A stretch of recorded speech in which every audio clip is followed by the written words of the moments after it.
Hello everyone and good evening sa ating lahat. Today is, ano mga yun? March 15, a bloody Monday. Happy anniversary sa lockdown. Hello guys, so good evening. No? So ayan, this is the Monday edition of our StockWentuhan and as usual, makikipagkwentuhan na naman tayo sa mga topic natin kung ano-ano lang, kung ano mapulot natin. No? And as early as around 7:50, nakita na ako ng mga nagsa-start ng mag-tune in, no, sa ating session for today. So like for example, I can see James here at 7:50. Yeah, kanina pang 7:50. Wait lang ah. Nasaan yung ano ko?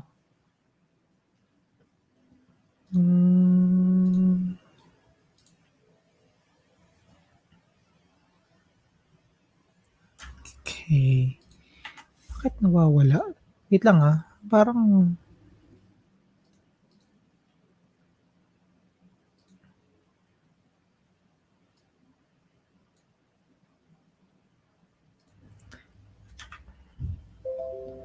ayan. Okay. Hindi ko siya makita agad. Hinanap ko muna yung PowerPoint. So, ayan. So, yun. Pasensya na. Konting ano lang. Ayan. So, si Evan, first liker. Hello and good evening sa'yo. Maraming salamat sa pag-like. MJ, good evening. Ako pala to. Hello, Sena. Good evening. Sana may ulam kayo kanina. Oo nga, no? Ako hindi pa. Wala pa. Hindi pa nagdi-dinner. So, pero binaba ko na yung ulam ko mamaya kasi sobrang tigas na nung ano, naiwan sa freezer. So, binaba ko muna para at least after ng session natin, hopefully medyo matone na siya ng konti. And Kaz, hello, good evening.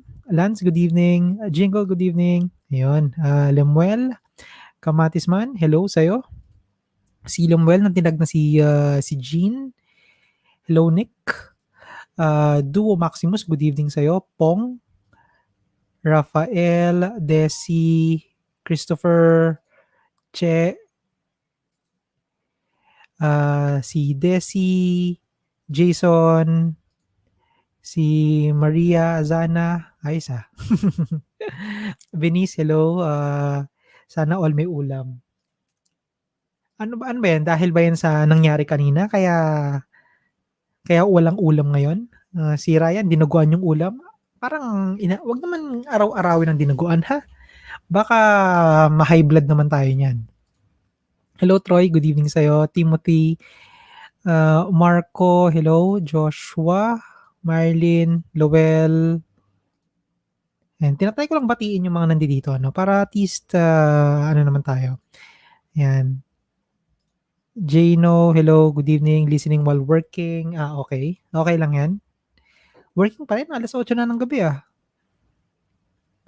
Edward, hello. Rena, Chin, pauwi pa lang on the way. So, ginawa mong podcast, no? Ayan. Hello, good evening din. Pa-shoutout po pati sa misis ko na nagpa-hold sa akin kahit Red Monday. Hello and good evening no sa inyo. I hope wala namang nag-away dahil sa nangyari kanina sa sa market. I know hindi ganun kagandahan yung market na that day but still. Okay? Sana hiwalayin ang trading sa bahay, okay? Yan. So Zane, hello sa'yo. Good evening. Ed, sorry. Les, good evening. Christina, Harry, John Churchill, magkanong lugi ninyong nagbenta ako kanina pero ano ko ano lang yan, pangalan nun? Profit naman siya. No? So may dalawa akong binenta kaninang umaga. At the start pa lang, nagsalang na ako kasi, sige, later on, I'll explain why. Or yeah, I'll share why. No? Benji, hello, magandang gabi. Safe po mag-bottom picking ng blue chips. Ang magandang tanong dyan is, are we at the bottom already? Or hindi pa? Diba? Hello, Jeff. Mike, Marisa, watching from Dubai. Hello, good afternoon if I'm not mistaken. No? Irma, good evening to all. Carl, ayan. Okay. So, ganito, no? Kasi ako excited na akong mag-start na tayo ngayon. Marami tayong pag-uusapan. I'm pretty sure pati kayo excited na rin, no?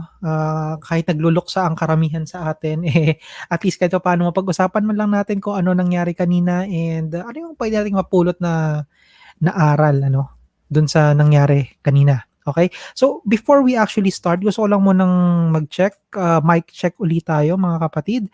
So, if malinaw ang lahat, pa-press naman ako number 5. Okay, number 5 lang po 'no, kung malinaw, maayos, para at least kung may kailangan pa akong i-adjust, I can do it ngayon. Okay, ayan. So, sige, 'yun, nice, 'yun. So, marami na nag-number 5, ayun, thank you. At least kahit papaano 'no, that means malinaw naman tayo and we are okay to start. Ayan, teka ha. Saan na yung ano ko? Okay. So, once again, magandang gabi sa inyong lahat. Doon sa mga bago pa lang dito sa StockWentuhan, this is a regular show here in StockSilog where we live stream both sa Facebook and sa YouTube every Monday, Wednesdays, and Fridays at 8 p.m. We talk about special topics, Q&A, and stock reviews. So, kung baguhan ka man or experienced a trader, you'll definitely learn something no, from this kind of sessions. Remember, everything that we talk about here are not recommendations ha, but for research purposes only. Ikaw pa rin ang pipindot ng buy or sell button, so think before you click. Okay? And of course, if you think that this session is helpful, please follow our social media accounts, especially sa YouTube where we post yung timestamp ng bawat topic, questions, and mga stock codes na pag-uusapan natin today. Share the stream na rin para mas marami tayong matulungan. When you subscribe and share the stream, this actually helps us continue to deliver all the videos and content for free. Yan. Okay. So, by the way, sino yung mga naka-tune in kanina nung nag-live tayo sa kaninang tanghali? Meron ba? Yan. Sige, while checking on that, no? So, unahin ko na muna our question of the day. Okay, this question of the day, napulot ko lang or nakita ko lang over the weekend. And sabi ko, parang magandang topic ito dahil maraming hindi man yun yung exactly tanong nila, but maraming naguguluhan dito and nanghihinayang ako dahil maraming hindi nag-utilize nito. Okay? So, our question of the day is this. All about broker research. Ayan. So, do they matter to you and why? Okay, I know sa inyo, well, siguro naman lahat, no? Kaya tayo nasa stock market dahil may broker. So, kung yung broker ninyo, most likely merong research page yan. Do you even open it? Do you even review them? Ayan. So, yun yung gusto ko malaman, no? If those researches matter. And ito, siguro dagdag na lang din, no? Ano yung hindi nyo nakikita sa broker research na kailangan ninyo? Ayan. So, if you wanted to participate and be part of our QOTD StockWentuhan today, comment nyo lang QOTD tapos yung sagot ninyo. Okay? Para at least alam ko na yun yung sinasagutin nyo kasi baka, alam mo yun, marami tayong mga outliers dyan na biglang topic na biglang susulpot di ba? Para at least alam ko na yung maging response ninyo is about dito sa question of the day natin. Okay? Now, just to share also kung bakit ito yung napili kong topic today, gusto ko lang din ipakita sa inyo yung mga naging comment, no? Doon sa, may nag-post kasi nito sa isang Facebook group and medyo na-curious lang ako doon sa mga comments nila. Okay? Essentially, yung question, may nag-post kasi nung itong ACEN na to, ng Call Financial, na ang price is nasa 3.75, 3.72 daw. Tapos, ayun na. Ito yung, papakita ko sa inyo yung mga comments nila ha. Ayan. Tinakpan ko na yung mga pangalan at saka part nung kanilang mga profile pic para at least we can protect them. Again, ginagawa natin ito for research purposes only. Okay? We discuss kung ano yung mga nangyari, kung ano yung mga naging comment. Hindi kung sino yung comment or kung sino yung nag-comment. Hindi yun yung purpose natin dito ha. Inaano ko lang siya para at least, ma-review lang natin siya. Okay? And I'd also like to hear your thoughts about this. Okay? So, ayan. Now, let me try and start na tayo, no? Unahin muna natin mga kapatid, market recap. Ayan. So, ito ang ating market kanina na masyadong masaya.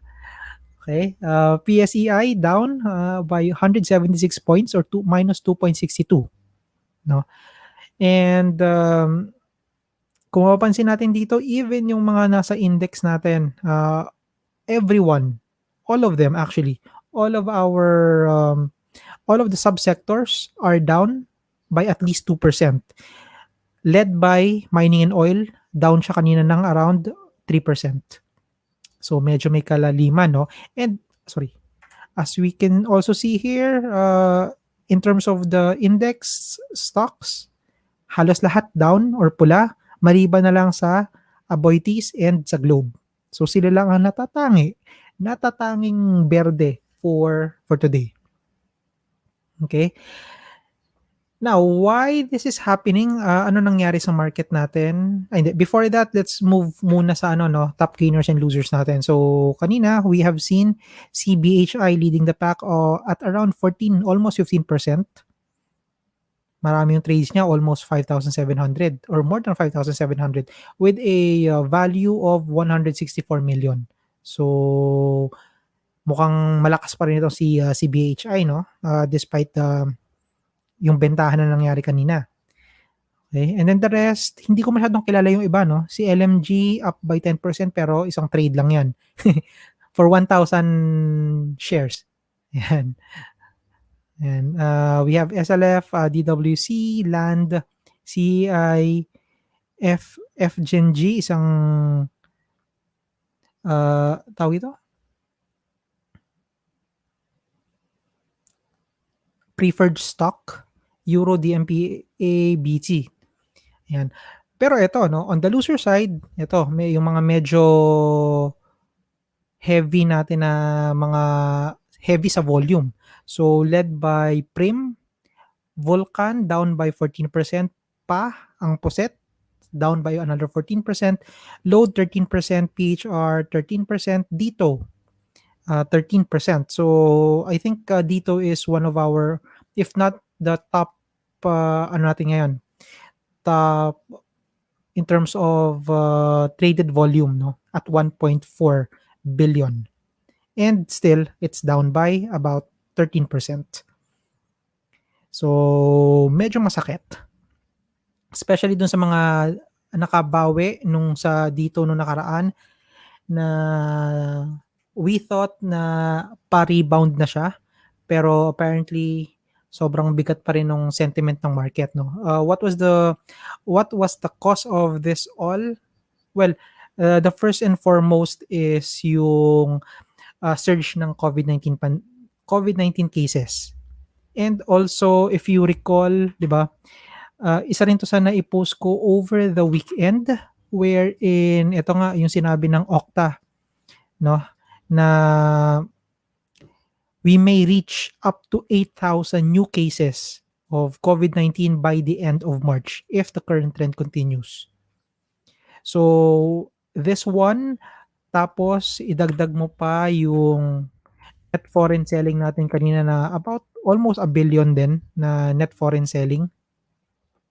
So, essentially ito yung nagpababa ng presyo ng merkado natin for today. Ayun. Now, because of this sentiment, ang magandang tanong diyan is how long will this last? No, yung negative sentiment na 'to. If you recall, last week we had this type of issue din, 'di ba? Last week nagkaroon ng biglaang ng gulatan actually, no? When nagkaroon tayo ng parang kumbaga first bloody Monday natin last week na halos nagbabaan din yung mga presyo ng stocks. Okay? But then the difference this time is that dahil alam natin yung naging source last week, which is still the COVID-19 cases, and it did appear pa rin over the weekend this week. So marami sa atin yung nakapag-abang na, no, na magsalang na ng mga take profits nila, no. So, like for example, even myself, ayun nga, as I have mentioned kanina, no, kung sino man yung naka-tune in kaninang tanghali sa atin, I mentioned na at the beginning of the trading kanina, nagsalang na ako ng dalawang sell orders ko, to take profit doon sa mga hawak ko nung nakaraan, 'no. So, ayun, and yung dalawa na yon actually nakita ko bumagsak pa at end of day today. Yan, so medyo at least kahit papaano nai-cut ko na siya, nakuha ko na yung profit ko, and unfortunately may mga hawak pa rin, siyempre may mga hawak pa rin ako na down pa rin until now, 'no. So today I am, kasi nawala na yung dalawa na yung kanina, eh. So I am down 1.7% today. Okay, yun yung at least yung sa portfolio ko, yung day change ko for the day 1.7%. Ayan, okay. So ayun, teka ha, let me check, meron bang may mga tanong ba about doon? About the market? Eto yung nakakatuwa, 'no, kasi, even kanina nung nagla-live tayo ng tanghali, wala akong masyadong nabasa na nagtatanong pa kung ano ang nangyari sa market, 'no? Which is quite good, 'no? Kasi that means a lot of you guys are actually already aware of what's happening.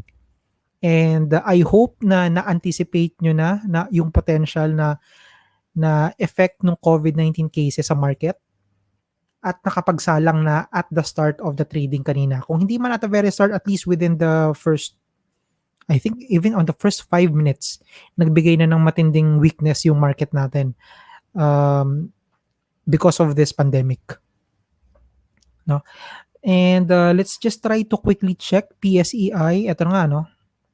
Ito yung medyo masakit sa lahat. Kasi initially, my support is nasa 6,700 level. Yun nga lang, as we can see here, kanina, we are already at 6,500.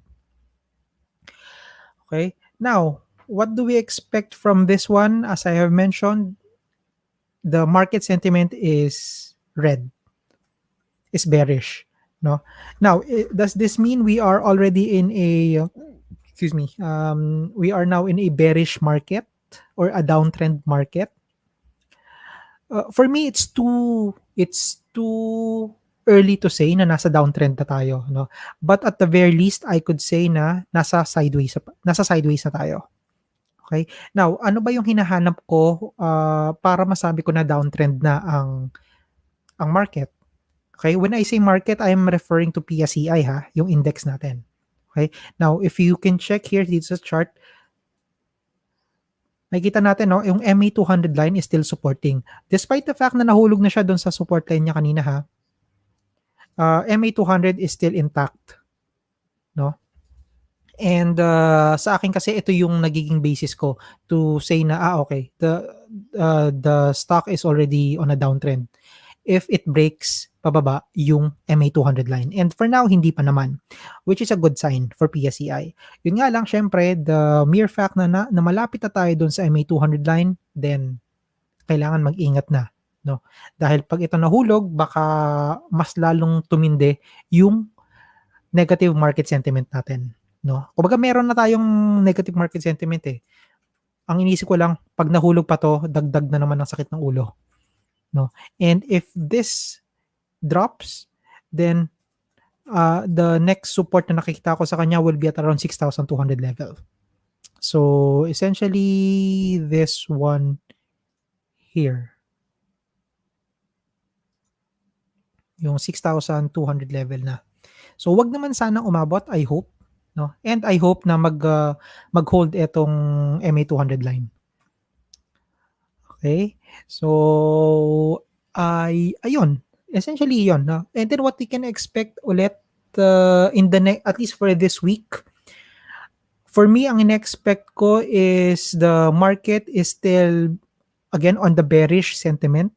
So, medyo magmo-monitor na ako ng mas matindihan this week and see kung kaya pa niyang makabawi. Okay? Now, ito yung medyo kinakatakot ko diyan. If there is any any negative news on on a particular stock, then I'll have to review kung hawak ko yung stock na yon. Dahil kasi kumbaga 'di ba, alam na natin na bearish na yung market sentiment.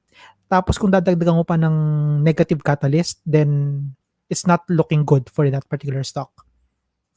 Okay? So again, mag-iingat na ako. Now, how about yung mga pwedeng paglaruan na stock?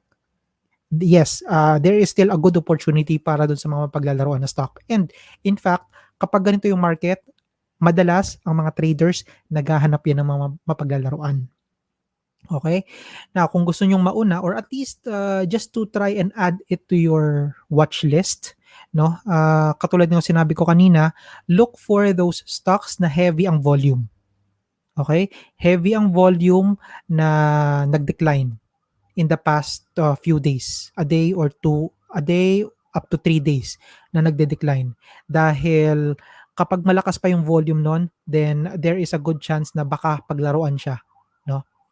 But again, even if umangat ang isang stock, ingat na ingat pa din dahil most likely short term lang 'yon.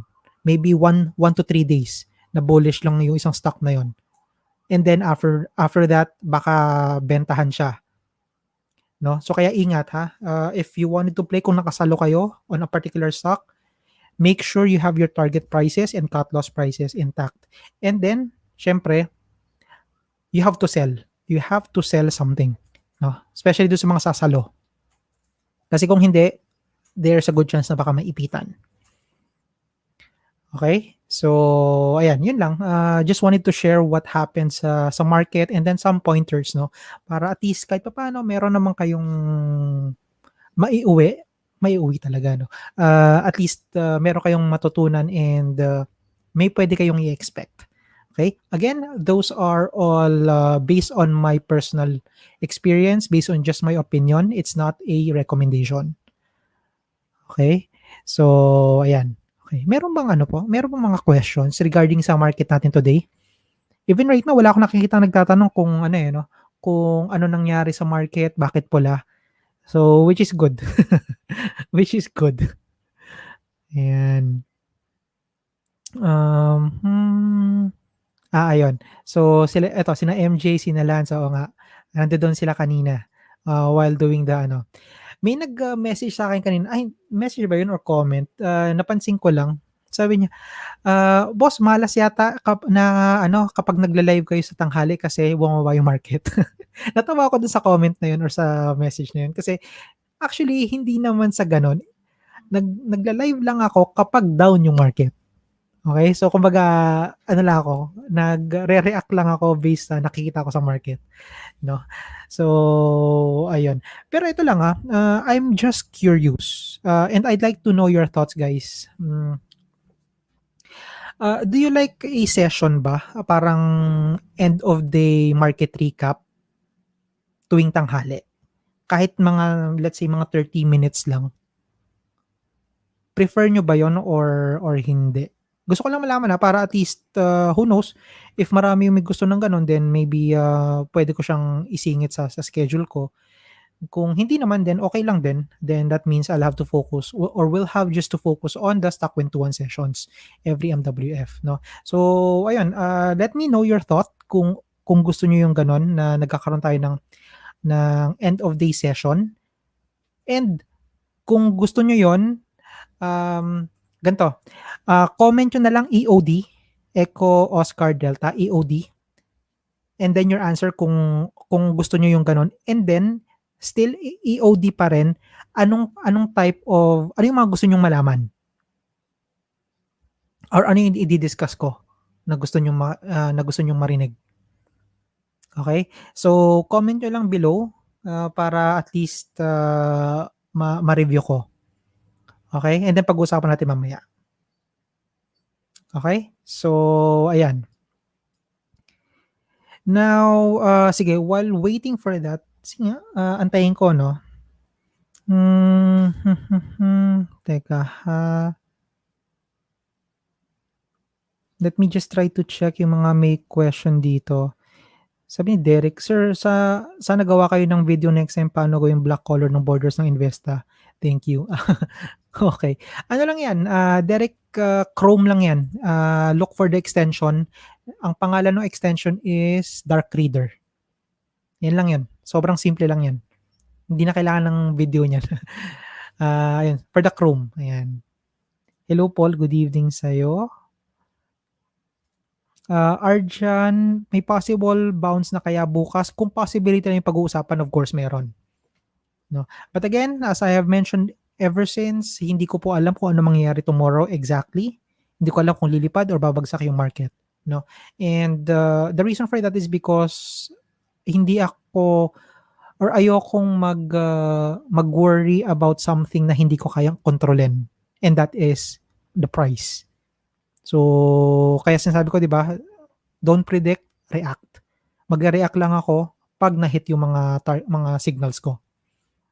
Okay, kasi again, signals lang yung meron akong control over, hindi yung price action, ayan. So same thing din 'no, ito yung question ni, Rachel din kung puwede bang bumulusok ulit pababa. Yes, of course puwede pa rin bumulusok pababa.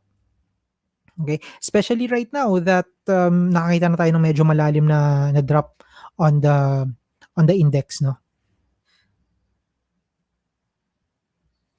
Robert, do you use EMA 200 for PSEI? Standard yung ginagamit kong moving average 'no, and I don't use EMA. I use just simple moving average 'no. Why? Wala namang specific na reason, trip ko lang. Mas prefer ko lang yung SMA or MA kaysa EMA. And besides kung titignan mo on a granular structure, sobrang liit lang naman ang difference ng EMA at saka MA, eh. EMA, MA, SMA halos ang liit lang ng difference. So, unless siguro kung sobrang ano ako, kung day trader ako, then I might consider targeting EMA, 'no. For more precise action, I would go with EMA versus SMA, okay? For Drexel, is it best to be in cash position now then wait for reversals? Ito lang, this is just my personal take, okay? I would still go with trades, 'no. Um, sure, some would prefer na mag-cash position and that's totally fine, 'no. But then again kasi, uh, when you do swing trading like I do, 'no, since, 'di ba sabi ko nga sa inyo I'm a swing trader, I look for opportunities, 'no, kung kailan puwedeng mag-bounce yung isang particular na stock. So, regardless, I still trade, 'no. Nandiya-diyan naman yung cut loss ko to protect me, so I'm okay with that, 'no. Pero kung halimbawa hindi ka masyadong gamay, hindi mo nagsa-start ka pa lang and hindi mo pa masyadong kilala ang market, so yeah, cash position would be nice as well. Ayan. Okay, so let's see here. Sige, let's quick check yung tanong ko kanina 'no, about end of day kung prefer niyo ba yun na nagkakaroon tayo ng mga end of day, sessions. Okay, so marami naman dito sabi ni Arjan, prefer naman kay Lance, yes. Kay Marigildo, yes. Harry, ayun. Okay, si James pasa ko dun busy sa schedule, yeah. Anime color, kung puwedeng maisingit,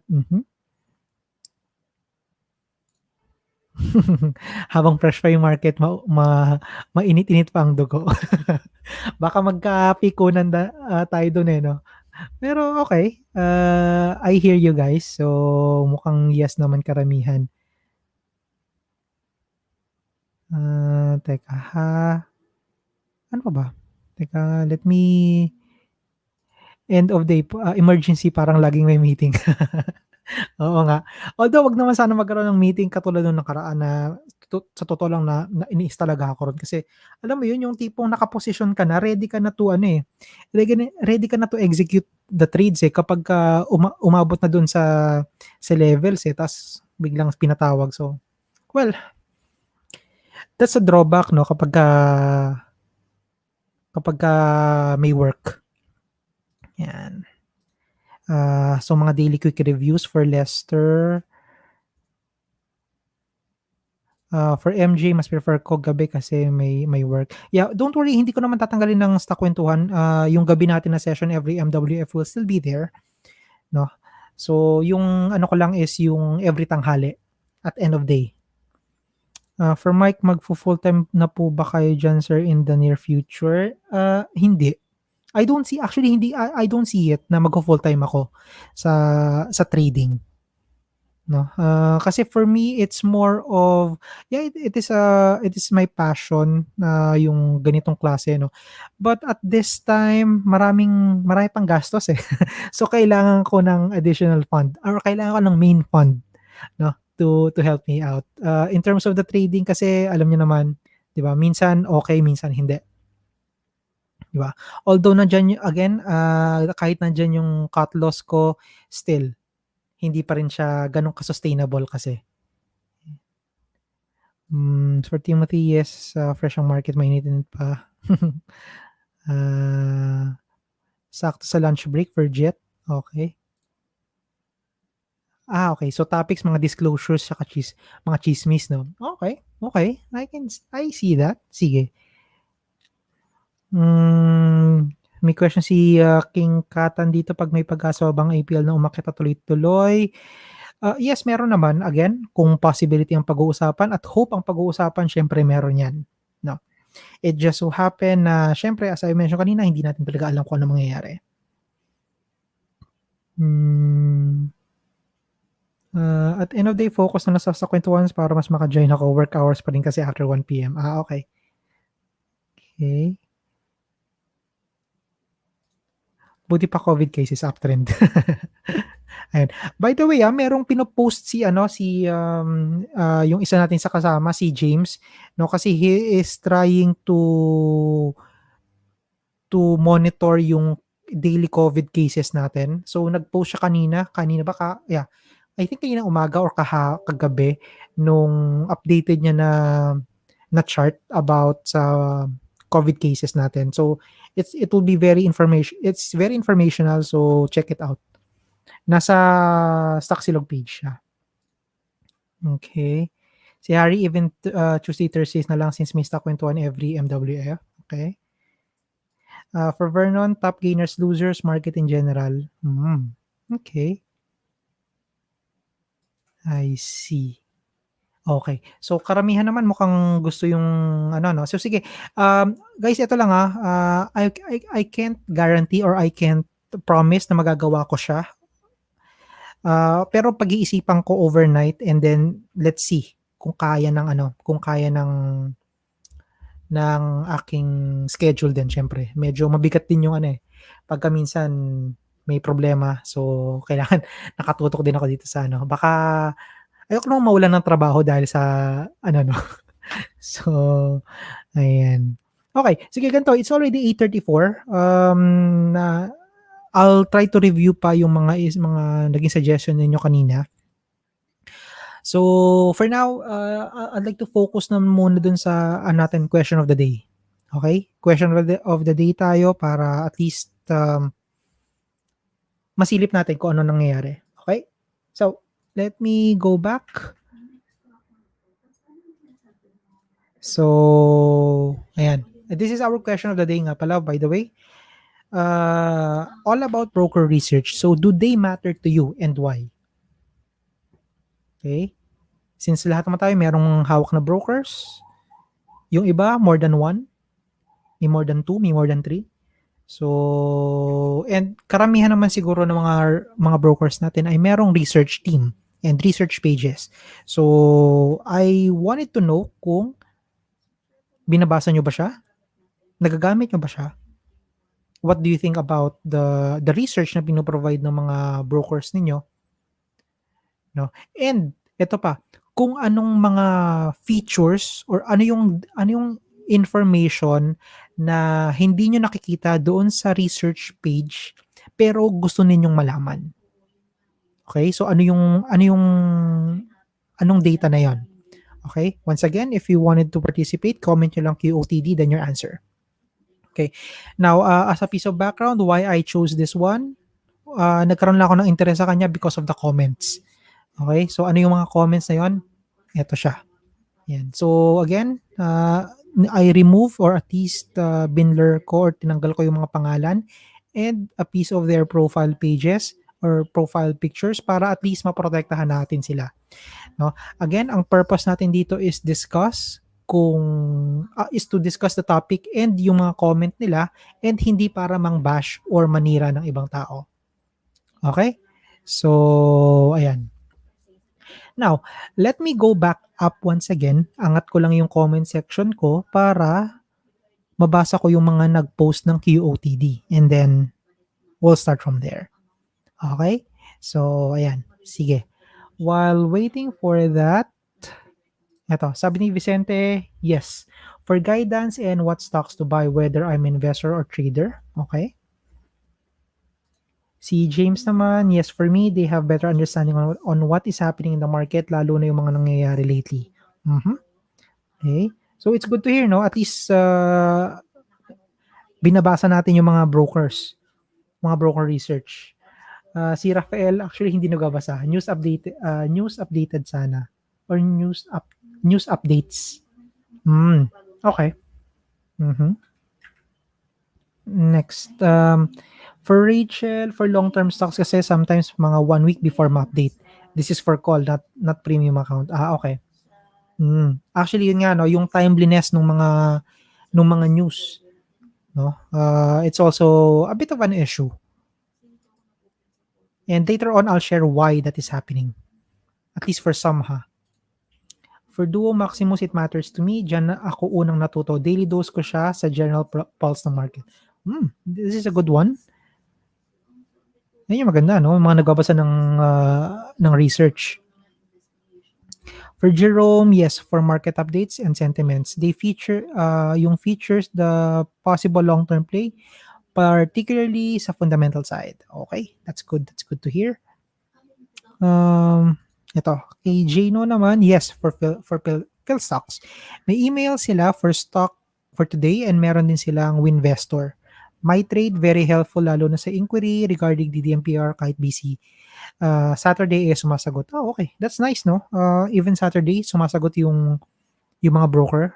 That's a good one.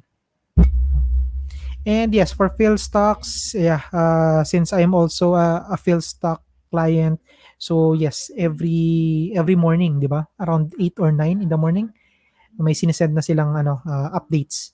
So yeah, I also read that. For Timothy naman, yes, 100%. As much as possible, I read all the research materials so I can make more confident decisions. Yep. I don't follow recos but use it as barometer to gauge sentiment and as a summary of any new disclosures. Funda plus tech talaga ako mag-trade. I think this is the best way on how to trade, no? Combining fundamentals and technicals. Kasi medyo marami sa atin more on technical na lang ang tinitingnan eh. Hindi na sinisilip kung ano pa talaga yung fundamental or kung ano yung lagay nung stock na yon, di ba? So, this is a really good one, Timothy. So, good job. For anime, ano pong trabaho ninyo? Okay. Sige, quick one. I'm an IT. Nasa IT support ako na area sa isang CRO company. When I say CRO, this is Clinical Research Organization. So, ano ibig sabihin nun? Just imagine this one. Kunwari, ano ba mga ano ngayon? Pfizer, di ba? So, meron silang COVID vaccine. Si Pfizer, before yan, yung isang gamot or isang vaccine, for example, bago yan ibenta sa market, kailangan muna ng clinical trial. Ito yung trial ng mga, depende sa criteria ha, pwedeng, kunwari, male 18 to 25 years old with Asian ethnicity. Yan, so mga ganon. So, ayan. No, now, yung mga part na yon so bibigay dun sa kanila yung mga gamot, pwedeng, pwedeng yung totoong vaccine or pwedeng yung, ano tawag doon? May term doon eh. Yung placebo, no? So, ayan. Ngayon, yung part na yon, yung testing na yon, monitoring, everything, yun yung ginagawa ng mga CROs. So, I belong to a company na nasa clinical trials or nagbibigay ng clinical trials. Ayan. So, hindi ang Pfizer ang gagawa nun ng testing. Bawal silang gumawa nun. It should be an independent company. And yun yung trabaho ng company namin. Okay, so ayun. That's why may konti lang, very, very, very konti na alam ako about sa mga vaccine and sa mga drugs, no. So, pero I'm not in any way a medical professional. Hindi. Nasa IT ako. Yan. Sabi ni Jet, yes. Tapos dagdag sa watchlist, pagkaabang-abang. FFSec, panalo kasi may panel pa sila ng sa mga tweets. Yep. Yeah. I do like the research page ng FMS. Lalo na sa kung nasa pro, gusto ko siya. No? For James, kung research pag-uusapan or recommendations, dun ako sa brokers ko. Dahil yun yung trabaho nila. Exactly. That is very true.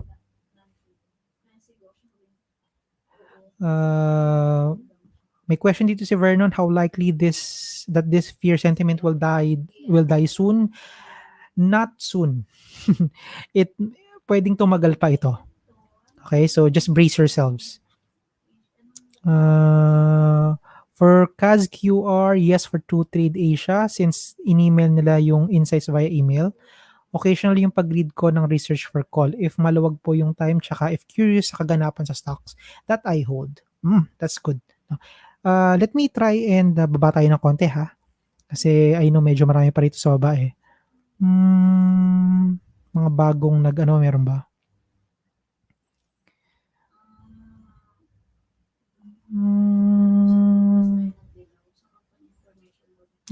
Anong impact if mabasag yung MA200 tomorrow sa PSEI? May chance magre-diretso pa ba? Yes. Oo, kasi again, that's sentiment eh. And usually on a technical perspective, MA200 is one of the strongest. No? So it could be strongest in terms of uptrend, of bounce. It could also be the strongest in terms of resistance. No? So kaya talagang even mga analysts, they make sure that at least kahit paano they monitor MA200. Sabi ni Rob, kaboses nyo yung prof ko, sir, habang parang nakikinig lang sa ang dami ko namang kaboses.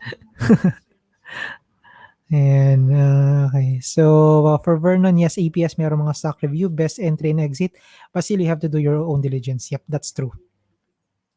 I like research ng FMS tsaka APS, especially yung trading plan nila nagkataon minsan. Some of their stock picks ay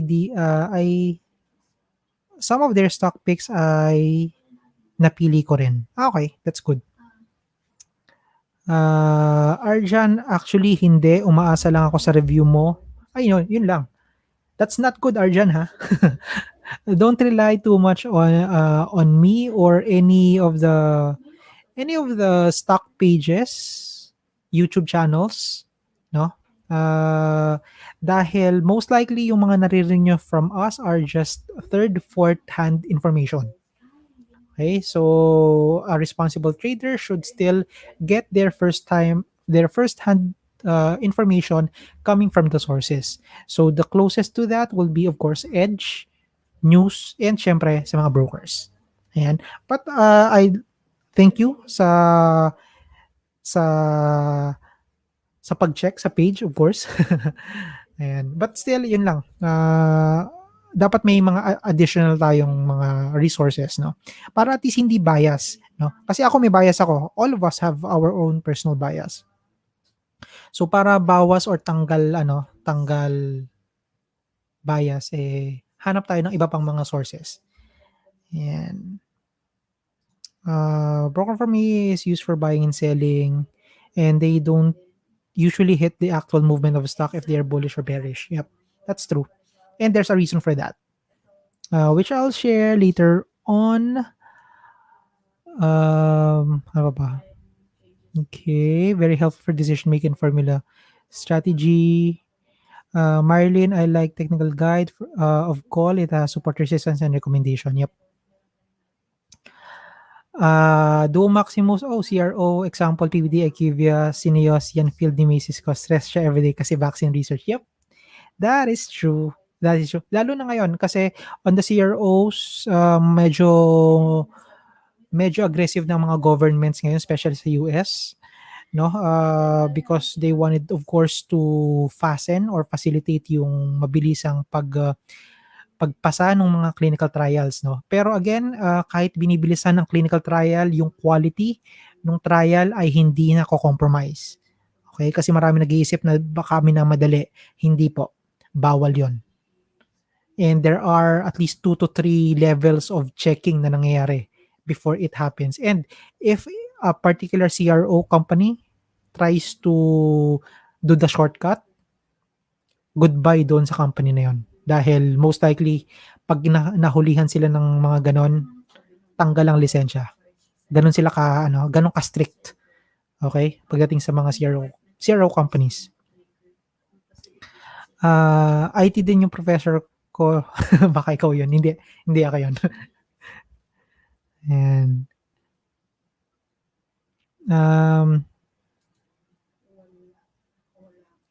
for Jay, kamusta experience sa paggamit ng FMS? Plano kasi mag-open na account sa FMS. Okay naman, so far. Ako I enjoy, especially as a pro, yung pro version. Mas nadadalian ako sa kanya mag-navigate. Ayan. Okay, sige. Now, this is now my thought naman, no, para at least mapabilis tayo. Okay. So, let me go back. Eto. So again, our question of the day is about broker research. Do they matter to you and why? Ayan. Now, let me dissect lang ng konti ha. Balikan lang natin ng konti yung mga comments doon sa na yun. Kasi just a piece of a background, meron kasing nag-post sa isang Facebook group neto, yung Call Financial na research about ACEN. Okay? Sabi kasi sa ACEN, anong call kay ACEN is yung price valuation nila is nasa 3.72. And as we know, ACEN is more than that today. Diba? Now, ito yung mga comments, no? Yan. So, let's say for example, sabi rito, ang baba naman ng call fair value, pauso yung call, 6.37 seems to be strong support, then 6 pesos. If overvalued, why ACEN released their FOO price within 620 hanggang 820 price range? Okay, I'll try to answer that. Baka naiwan si call kaya ganyan. This is a good news for us. Bad news in call is good news. So parang bad news, ang bad news daw kay call is a good news. Okay? Ngayon mag-overvalued kayo sa 7 pesos. Ayan. Okay. So, first of all, ito unahin ko na. When I first read this one noong weekend, to be honest, na high blood ako. Okay? Nainis talaga ako ng sobra. Well, two things. Nainis ako dahil sa type of comments na nababasa ko. But at the same time, I'm very concerned about the quality of people na nasa comment section. Okay? Isa-isahin ko yung dalawa na yon. Nainis ako dahil number one, they are trying to say na hindi maganda yung naging research ni Col. And parang it's as if na parang ang dating sa akin is parang mas okay parang hindi katiwa-tiwala si Col in terms of research. No? Now, hindi ako part ng Col. Wala akong kilala sa Col, to be honest. No? But then my take there is dito ko napansin na parang some people would downplay a particular broker just because hindi umaayon doon sa iniisip nila yung research, yung data. No? Kasi guys, remember let's go back Nakalagay naman dito, and if babasahin naman natin, no, na yung purpose or yung objective nung research is to give valuation based on what they see on the financial statements, no? And at least for call, they see it at around 3.72. Now, does this mean sinasaya ba nila na babagsak yung call? I don't think so. Wala naman sinabi na babagsak yung call. It just so happen na in terms of the valuation, nasa 3.72 lang siya. No? Now, hindi naman siya, actually hindi naman si call lang may mababang fair value eh. Pagdating kay ACEN. Even other brokers have it. No? Kasi again, ang basis nila is is yung mga annual reports, financial reports. Yun yung basis, which should be the case, to be honest. No? Now, of course, meron pa ring mga parts doon na pwedeng hindi pansinin ng market yon, yung fundamentals and focus on technicals. Especially kapag na-overhype ang isang stock. And ACEN is one of those, to be honest. No? For me, ACEN is overhyped. Same with PA, same with Apollo, same with Dito, yung mga yon. Okay? Now, the second part, bakit ako concerned dito sa comment box, dito sa mga comments nila. I was concerned dahil for me, hindi nila naiintindihan kung ano ang purpose nung mga research. Hindi nila nagigets kung bakit merong research na yon. And they are just, alam mo yun, simply looking at the presyo ng isang stock. As we all know, sa atin dito, at least sa maliit nating grupo dito sa StockSilog or sa ibang mga responsible na pages, no? Yung presyo is not everything. Maraming nakakaapekto doon sa price na yon. And syempre, it just so happen panapanahon lang yan. May mga stock talaga na malakas ang hatak in terms of trades. Like yung mga sabi ko yung mga na-overhype. No? But for me kasi eventually, sooner or later, pag hindi nag-materialize yung mga promises ng mga companies na yon, there's a good chance na bababa yung presyo. No? An example, if you still recall, doon sa mga medyo matagal na, Surpass. Umabot yun ng almost 20 pesos. Because of, parang nangyari ngayon kay Dito, no? Every news na lalabas, makikita mo, sobrang dami ng comments, sobrang dami ng likes, ang daming shares. Ano pa ba? ISM back then, wala pa sa picture si Dito noon kay ISM. Si Tech, ganun din. Si DNL, ganun din. No? So, I'm concerned about this one kasi syempre, that page or that group has around, 30,000, more than 30,000 members. So, imagine if ito yung mababasa ng mga newbies doon sa comment section. They would have, or at least kung ako yung newbie, my conclusion is, screw those research pages. I'll just ask questions na lang sa social media. Which is so sad. No? So I hope na at least on this very small forum that we have, as I have mentioned, hindi naman masamang gumamit ng social media, no? Wag lang sana nating doon tayo mag-base. Kasi at the end of the day, mas maganda na yung maiipit tayo doon sa isang stock na alam nating may laman versus sa walang laman. Okay? Now, for me, does research matters? Of course, it is. In fact, I think I have already shared this one to you. I have 5 brokers. No? I have 5 brokers dahil nagre-research ako, dahil binabasa ko yung mga research pages nila. So I have First Metro, I have Call, I have Build Stocks, I have AP Securities, I have BDO Nomura. Ay, 6 pala. I have AB. Isang Alpha Papa, AP Securities, isang Alpha Bravo, AB Securities. So, 6 pala yung brokers na hawak ko. Ayan. Now, at the same time, I'm also subscribed doon sa fina-follow ko din on my Twitter account yung mga news agencies, yung mga reporters na tumututok sa economy, fina-follow ko rin sa Twitter.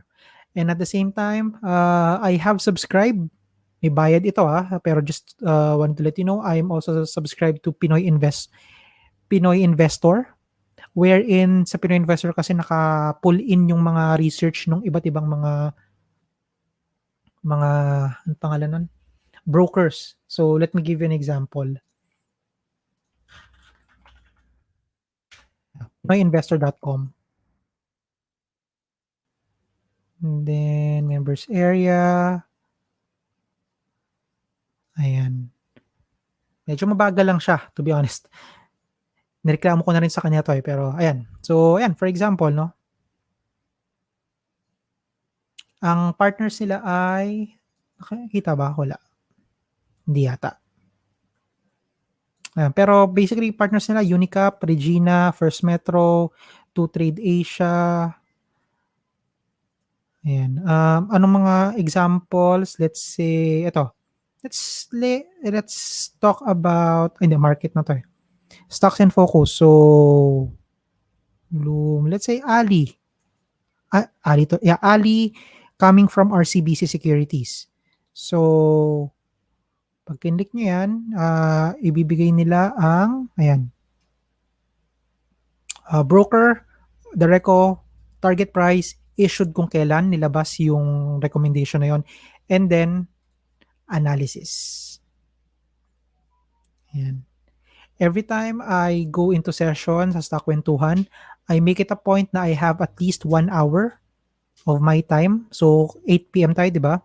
At around 6:30 to 7 p.m., I look into this. Nagabasa ako ng mga research. Ayan. Tapos meron din sila dito ng stock rankings. Ayan.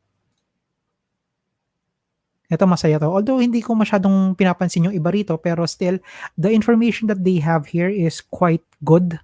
Very, very concise, which I like. At least, di ba, combination siya ng mga, ayan. Yun. So, for example, Semirara, average target price is 21.24. Yung closing kanina, nasa 12.50. Potential profit, almost 70%. Yan. Ilang brokers ang nagsabi ng buy sa kanya? 6. PGOLD, 6 din. Yan. Nandiyan lahat yan.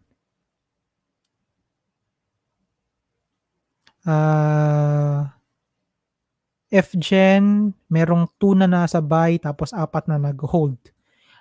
Average target price is nasa 31 pesos.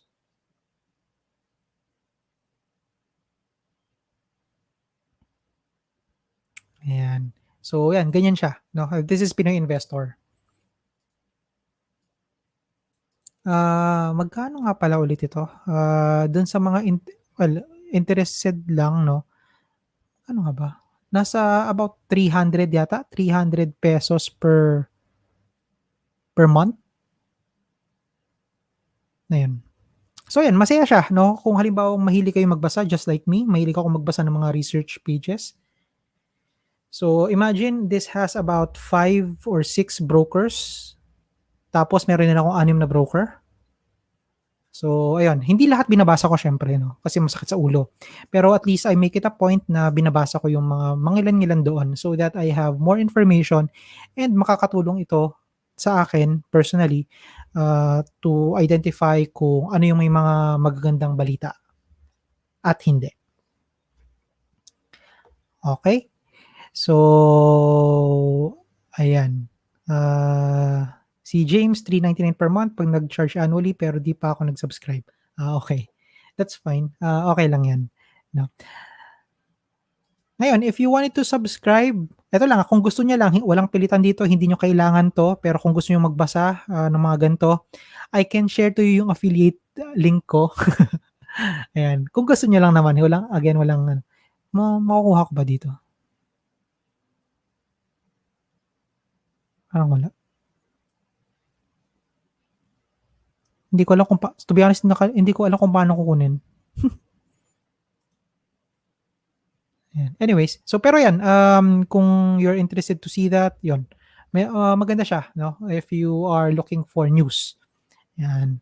Okey, so, 'yun lang muna ang gusto ko i-share sa inyo 'no, yung importance ng news and catalyst and fundamentals. Kasi karamihan sa atin or at least sa mga nababasa ko, mostly are paying attention or focusing only on technical indicators or sa charting, 'no. That's okay, pero for me that's not kasi sustainable, eh. There are a lot of things that charts cannot provide you, 'no. Like for example, the why it happened, ano nangyayari, and that only fundamentals can give you,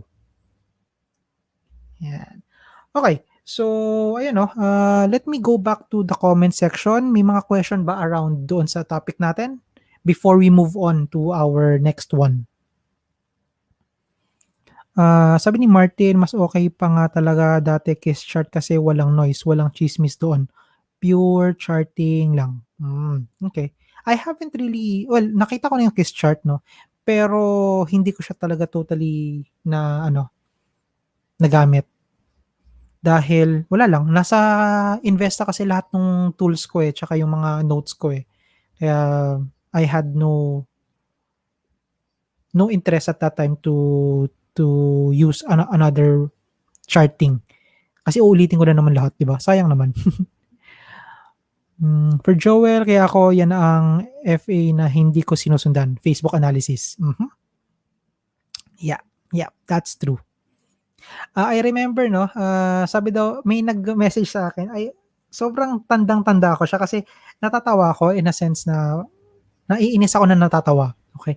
So nagtanong kasi siya sa akin, sabi niya ang hirap daw pala ng ano 'no, ng trading kasi, ang bilis-bilis ma-FOMO. Parang ang hirap na hindi ka ma-FOMO sa isang stock. Sabi ko, "Yeah, that's true." Ta's tinanong niya ako, "Meron bang way para matanggal yung FOMO na yun?" Sabi ko, "Wala." Kasi FOMO is there. It's a part of you. It's a psychological, eh. Hindi mo matatanggal 'yan. Para kang ano, alam mo yun, nagugutom. So, eventually, sooner or later magugutom ka. Puwede kang kumain on every hour kung gusto mo para hindi ka magutom, pero alam mo yun, maraming maintenance 'no, para hindi ka magutom. So, same thing 'no, sa FOMO. Sabi niya, "So, sir ano bang gagawin ko para hindi na ako ma-FOMO or at least mabawasan ko yung FOMO?" Sabi ko sa kanya, "Simple, leave all the Facebook groups for at least 2 months and focus on your trades." Alam mo yung nangyari? Hindi na siya nag-reply. Nakita ko nag-seen siya pero hindi na siya nag-reply and until now hindi pa siya ano, hindi pa siya nagre-reply. It has been about 1.5 months yata. So, I don't know, hindi ko na alam kung ano nangyari sa kanya. I hope na naka-recover na siya or at least nakabawi na siya dun sa stock niya 'no. Pero wala, eh, ganun talaga. And, sabi ni Martin, right, sariling due diligence, yep. Um, 'Yan, okey. So, meron pa ba? Parang wala na yata ano. For Jetro, it's a sad day for the stock market. Yep, that's true. Alin ba, yung nangyari kanina, yung Bloody Monday? It is, it is. Okey, okey. So, on the FOO, eto naman kasi 'yan, FOO kasi hindi naman siya kung bakit naging presyo on the FOO is nasa around 6 to 8 daw, 'di ba? For the company kasi siyempre mas gusto nila na mas mataas yung presyo. Kasi that means they can get more money, eh, 'di ba? Mas malaking kapital, mas malaki yung yung presyo nito sa market, 'di ba? So, it is on the company's benefit to do that.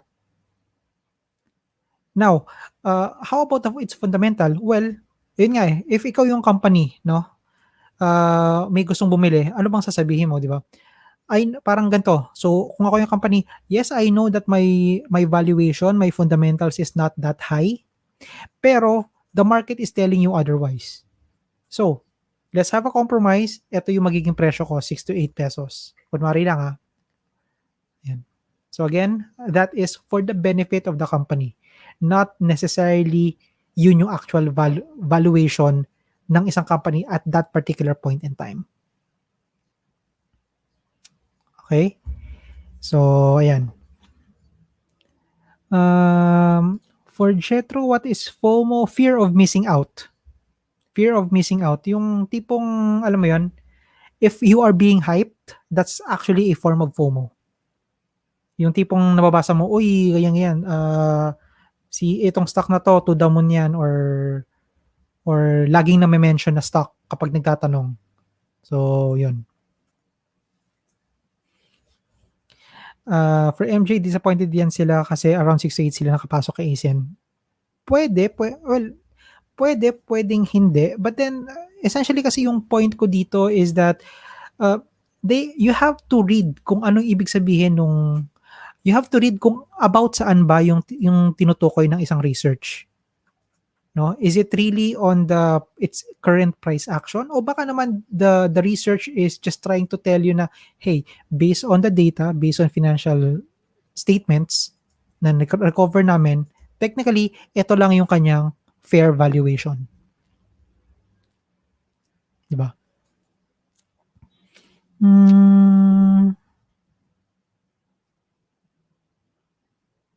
Sabi ni Karen dito, alin po kaya ang mas okay for medium to long term investment? FGen, Aboitiz, or ACEN? For long term kasi, ako lagi ko sinasabi is, it should be, or it must be, it's a requirement to have a high dividend or a consistent dividend payer. And pasok doon si FGen and Aboitiz. ACEN, hindi pa. Nagbigay sila, yes, pero kumbaga track record wise, konti pa lang yung track record ni ACEN on the dividend side. So, yeah. With that, my vote will go to FGen and Aboitiz for long term. Make your own trade plan kasi. No plan, no trade policy. Yeah. Ang ganda niya, no? Pwede ba natin i-post sa sakyan, no? No plan, no trade policy. Parang no ID, no entry lang ng peg. Si James naman dito, crypto lang ang malakas. Actually, malakas ang crypto ngayon. Last na lang, no? Sabi, meron din bang FOMO outside stocks? Yes, meron din. May na-FOMO rin outside the stock market. Sa lahat naman eh. I mean, since sabi ko nga, it's a psychological thing, so it's applicable to a lot of things. Diba? Ayan. Okay, so it's already 9:09. Ngayon, just wanted to check before we move on to our next topic, no? Paano lang ako guys, kung okay pa rin, gising pa ba tayo? Okay pa ba tayo? Pa-press naman ako number 9 kung gising pa lahat, tapos we can proceed sa ating stock request, no? Press number 9 kung okay pa.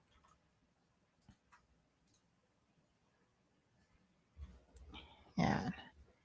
Wait lang. Yon. Okay. Dahil ko nakita number 9. Thank you for that. Okay, so dahil dyan, sige, you can now comment yung stock request ninyo.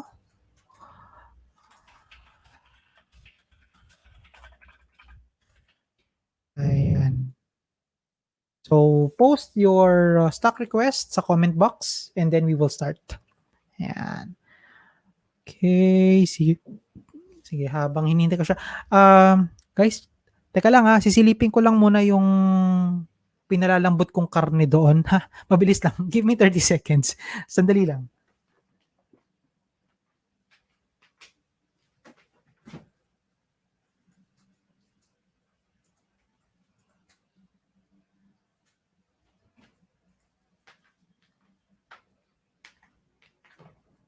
Okay, ayan. So, malambot na yung karne. Ready na siyang iluto maya-maya pagkatapos ng session natin. Okay, sige. So, let's, before pala we start, no? Nasaan na ba ako? Remember, everything we talk about here are for research purposes only. Ikaw pa rin napipindot ng buy or sell button. So please, think before you click. And syempre, if you find this helpful, please follow our social media accounts, especially sa YouTube. Popost ko yung mga pag-uusapan natin mamaya doon sa YouTube channel or sa YouTube page. Okay? Siguro give me about 2 hours para kakain lang ako, magluluto, kakain, tapos i-reviewin ko na yung video natin today, tapos ipo-post ko yung mga stock, yung timestamp natin mamaya. Okay? And of course, last but not the least, remember na, ang style ko is more on swing. Swing trading. Okay? Time frame ko several days to a few weeks. So kung halimbawa you are more of a day trader, hindi ito para sa'yo. Okay? So skip na lang siguro. Ayan. So let's go. Let's start. Unahin ko na muna. Saan na yun?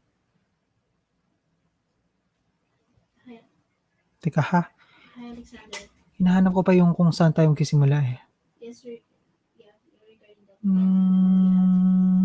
in the trends. In the brackets. okay. Yep. Asan na ba yun? Bakit? Ang weird na itong ano ko, pang scroll ko ngayon. Ayan, sige. So, sabi ni John Churchill, APAR. Bakit may AR?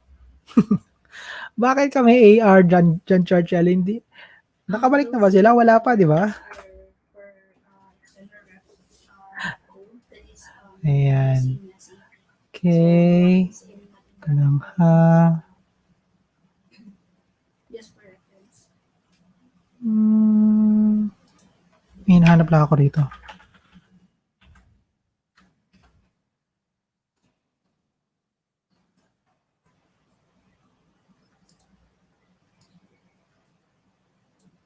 Okay. So, for, let's start with the Aboitiz power. So, kay Aboitiz, I think nakita na natin siya nung nakaraan. But, still, sige. On the technical side, we can see here na asan ba yung range ko sa kanya? Ayun. Range ko is between 23 hanggang 30 pesos, no? So, kanina, nag-close siya with a good number, 2.6%, 25.65. No? Yun nga lang, again, si Aboitiz Power, though it looks like on a sideways movement, pero yung kanyang tawag ito, pinaka-trend sa ngayon is leaning towards downtrend na, no? How do I say that? It's because of this MA200 line. Kasi ito yung nagiging basis ko to tell kung ang isang stock is nasa downtrend or nasa uptrend, no? If it's it's below the MA200, then for me that's a downtrend, no? Yun nga lang, syempre we still have to consider the general formation, which is sideways. So technically it's sideways na papunta na ng downtrend. Yun yung kay AP right now. If I have AP, I'll hold, no? And then I'll set my cut loss at 24 pesos. Medyo maganda na yung naging galawan niya kanina, so that's good. Now, kung wala akong hawak na AP, maghihintay pa ako, no? Hintayin ko kung saan siya pwedeng gumalaw, pero pwede kong sumalo when it bounces between 23 hanggang 24 pesos. Okay, so kanina kasi 25.65, medyo mataas pa yan. Okay. Next, John Churchill, wala pa si AR. It's still suspended hanggang ngayon. So, we have yet to hear. Tama ba? Check nga natin para lang ma-make sure. Kasi may bago na eh. Kasi nung nakaraan, hanggang alas 10 ng gabi, may mga dumarating na bagong info eh. Wala pa. So, yeah, wala pa. So, ganun pa rin si AR, no? ACEN naman for Christian. Ayan. ACEN. Ayan. Okay, so si ACEN kanina nag-close at 6.77. No, ang aking support is nasa 680. Okay? Ito yung medyo, tawag ito, ito yung medyo interesting na part dito kay ACEN, no? Kasi kung mapapansin natin, in the past few days, umiikot siya doon sa support.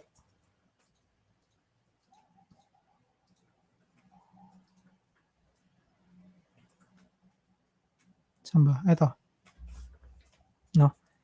So, ang support ko again is 680, 'di ba? And yet, yung stock is, kumbaga, nagiging volatile siya doon sa area na 'yon. Okay? So, kapag ganyan nangyayari, maglalagay na ako ng box dito para at least meron na akong basis, no, kung halimbawang aangat ba siya or hindi. Okay? So, for ACEN, kung halimbawang meron akong hawak na ACEN, which I have, meron pa rin naman ako, pero mababa yung aking average siya. So, malalim yung ano ko, malalim yung cut loss level ko sa kanya. Okay. So, kung may hawak akong ACEN and medyo relatively malapit doon yung aking average price, I'll hold. No? Hold muna ako until mabasag itong part na to. No? So, I'll be looking at around 655. Na kung halimbawa mag-bounce up siya, then syempre hold na lang yun for me. Kung wala naman akong hawak na ACEN, hihintayin ko siya. Either hintayin ko na bumalik ng 520, which is my next support, kapag nagtuloy-tuloy mabasag itong 680, or again, I'll wait for that confirmation ng bounce, no, at this level. Above 680 siya. Okay? And then target price ko is 781 or 780 pala. Okay. Next. Anong hawak mong broker na di ka naglalagpag gamit sa intraday? I seldom trade intraday. 90% of the time, I trade at end of day. So far, okay naman sa akin lahat. Hindi pa ako nagkakaroon ng issue. No? Kasi, I don't trade intraday. Ayoko makipagsabayan sa mga ganon. Hindi ko kaya. Ayan. For Nags, DAVIN. Ayan. For DAVIN naman, ito no. So, nahulog na siya. Nag-hold ba? Parang hindi pa rin eh. Pero at least no, 305. This is still within my buying area or at least my support line. So, okay pa siya. Ngayon, let's try to silipin natin yung bid and ask. There is a relatively good volume on the buyer side. Yun nga lang, hindi ganun kalakihan to. Ang gaan lang nito, this is kung multiply mo 109 times 3 pesos, that is 300,000. Ang gaan nung kay DAVIN. So, hindi pa to ganun kalakihan. Now, kung halimbawa may DAVIN ako, anong gagawin ko? For now, I'll hold. No? Pero I'll monitor this one starting tomorrow. Kung halimbawa mahulog pa siya sa 3 pesos, then that will be my cut signal or my sell signal. No? Now, kung halimbawa wala akong hawak na DAVIN, anong gagawin ko? Well, sa ngayon kasi, siguro naman narinig na ninyo yung tinatawag natin na trend is your friend. Di ba? Until it doesn't. So, with that, the trend of DAVIN is still on a downtrend. So, siguro, I would look for other stocks na lang na mas interesting or mas may movement kesa sumalo kay DAVIN. No? Kasi again, hindi ko alam kung nasan yung bottom nito. Is this the bottom or is this just parang dead cat bounce lang? That is something that I don't know yet. Okay? So, I would rather go to other stocks na at least I can confirm na medyo pa sideways na sila and nasa support. That will give me more conviction to trade those stocks. Okay. Next, ACEN. Tapos na. For Lowell, CPG tsaka SSI. Century Properties. Okay. So, isa rin to. Nahulog na rin siya kanina eh. It closed at 3950, 0.3950 and actually nando doon siya, sumuporta yung MA200 line. No? So, pag ganito, again, critical yung MA200 na importanteng mag-hold yan. Otherwise, there's a good chance na magtuloy-tuloy and baka umabot pa ng the next support is at 33.33. Okay? So, kung may hawak akong CPG at this level or at this time, I look for opportunity to sell kay CPG. No, again, when I say looking for opportunity to sell, I'll be looking for that green candle. Tapos pag nakita ng green candle bukas or the next day, I'll sell. Okay. Now, kung wala akong CPG, same thing. Same thing ng sinabi ko kanina kay Davin. I think there are still a lot of stocks na mas interesting na may volume kasi si CPG halos wala eh. Maliit lang siya eh. 3 million value. Kita mo low value pa pala to. Diba? Next. SSI. Yun. So si SSI nalaglag na rin, no? Sa SSI kasi ang kanilang ano 'di ba, ang core business nila is mga luxury items. Okay? So given na nasa pandemic tayo, as you know, most likely mga basic necessities yung in. Yung mga luxury, yun yung hindi masyado sa ngayon.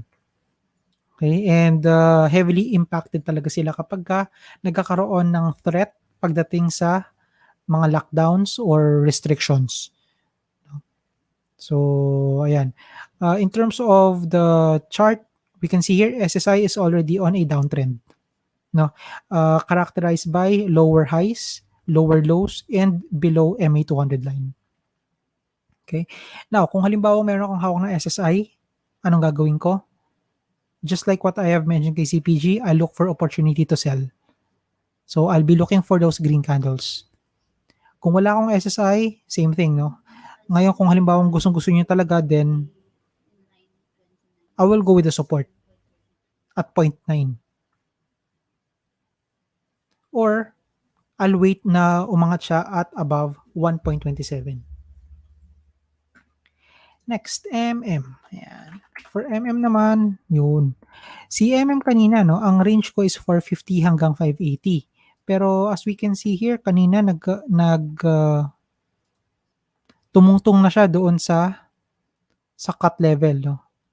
Doon sa support at 450. Actually, umabot pa siya below 450. I think this is 430. Yeah, 438 kanina.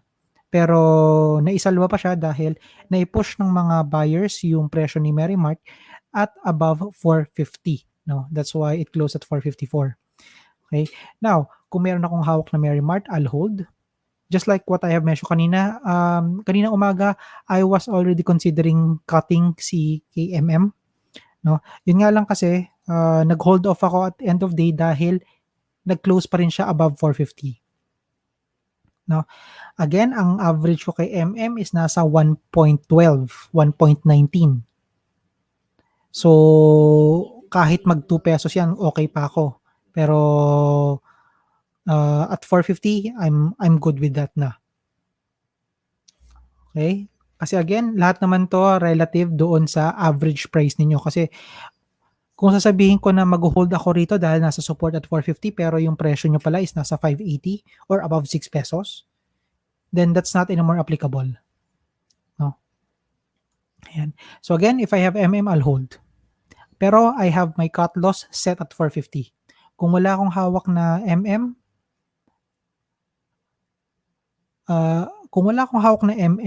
I'll monitor, no? I'll wait for that bounce candle, 1 or 2 candle na green, tapos it must be above 450, no? And then saka pala ako papasok pag ganun. Pero hangga't di ko nakikita yon, there's still a good chance na baka mabasag pa tong 450 na to. Next, for JNO naman, FLI at saka DNL. Ayan. For FLI, wala. Nauntog na si FLI, JNO eh. So, nauntog na siya dun sa 118. As we can see here. Hindi niya na sustain. So kapag ganito, as I think I have mentioned this one before, I look for opportunity to sell kay FLI. No? Now, kung halimbawa nga abangan ko pa rin siya, gustong-gusto ko si FLI, then ang gagawin ko na lang sa kanya, hintayin ko. Hihintay ako sa 1 peso, 105, or I'll wait na ma-break niya tong 118. Tapos, pag na-break, I'll wait doon sa pullback. Doon ako bibili. Next, DNL. Yan. DNL na nahulog na din. No? So, same thing, no? Same thing ako kay DNL dito. If meron akong hawak ng DNL, I'll wait or I look for opportunity to sell. Dahil medyo malalim yung 614 na support eh. So, maghihintay na lang ako ng green candle and then I'll sell. Okay? Now, kung wala akong hawak ng DNL, again, I'll wait sa pullback doon sa 615 or sa 650. So, pag nakabalik na yan dito sa taas, then saka ako bibili. Next, DAVIN, tapos na NIKL. NIKL, ayan. Okay. So, NIKL is down kanina, no? Minus 2.76%. Pero the good thing there is that nag-hold pa rin itong 490 na support. Okay? So, that's good to hear, no? For NIKL. Yun nga lang, antabay lang dahil baka meron ako nakikitang potential formation of tawag ito, head and shoulders. Hindi yung shampoo ha. Okay, so nasaan siya? Potentially, ito. Ay, sorry, hindi pala yan. Ito na rin pala, no, yung 490. So, ay, kaya ko pa siyang gumuhit. Ayan. Ayan. Ayan. And then, dito sa top nito, potential target price is 597. And then, pag nag-form kasi yan dito, ito yung potential movement. No? Ngayon, pagka halimbawang naunto, kunwari lang mag-materialize itong 597 as a resistance for nickel, then it's not a good news for that stock anymore.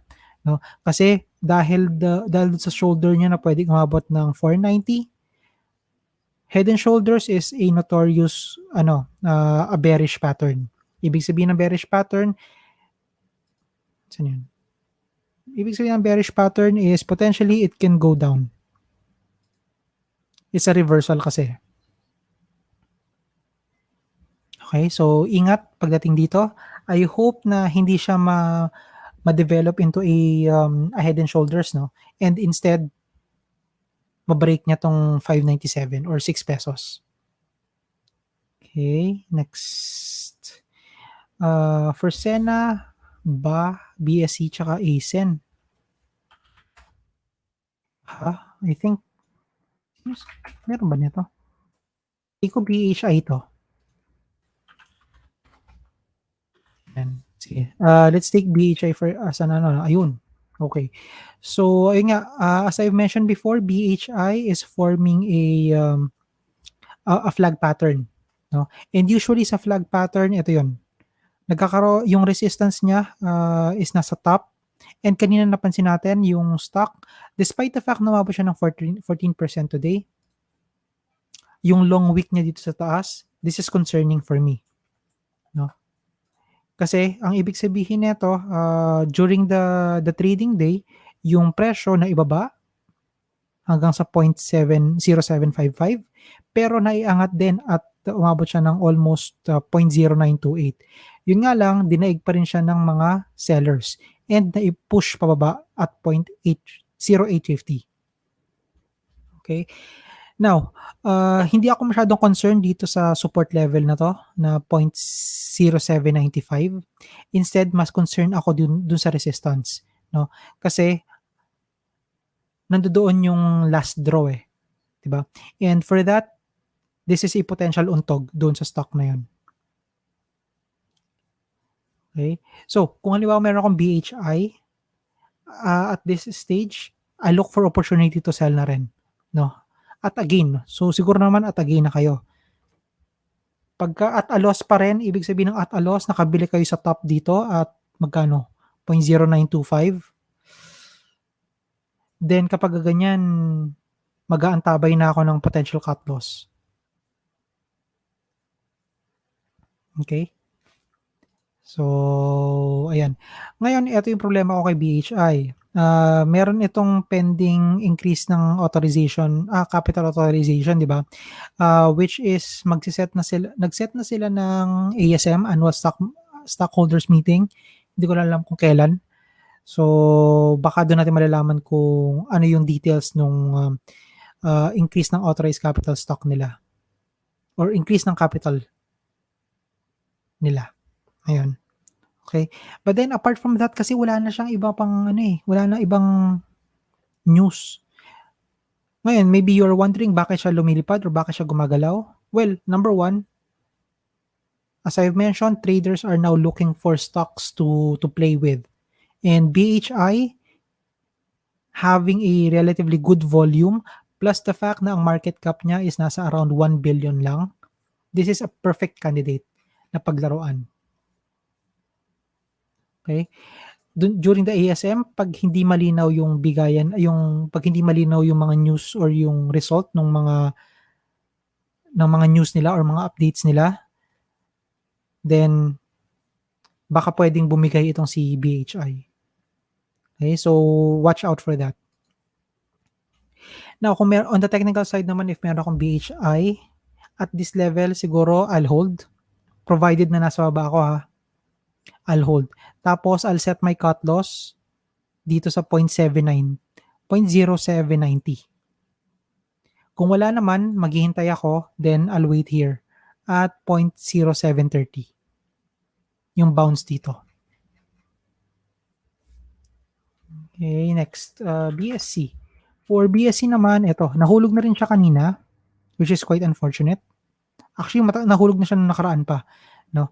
And sabi ko nga rito kay BSC, I look for opportunity to sell. So, I'll be looking for those green candles before ako mag-sell.